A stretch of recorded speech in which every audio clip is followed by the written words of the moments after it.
Hello everybody, welcome back. Today as well we have got to another video. In this video I'll show you how you can create account on Ria Money Transfer, but before that please do make sure to like our video, subscribe our channel, and yes, without any further delay, let's get started.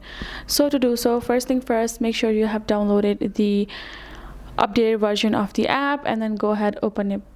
Then simply allow the access. I'm going to do it allow while using the app, don't allow, and I'm going to accept the conditions, ask app not to track. And once you over here, we have two options of simply signing in and register. So we're going to go to register. Since you would like to create an account, we're going to choose our country. We're going to go ahead, so our country of residence will be listed over there. We're going to tap on yes or no. If you don't want, when we tap on no, then we will have to add our email and password. We can choose no to do that. If you are simply reside in the United States, you can go ahead tap on yes as well.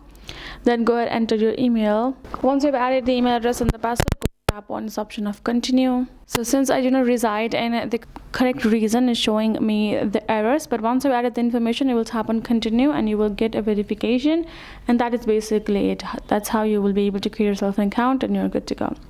So hope this video helped. Thank you so much for watching. I'll see you guys in our next video.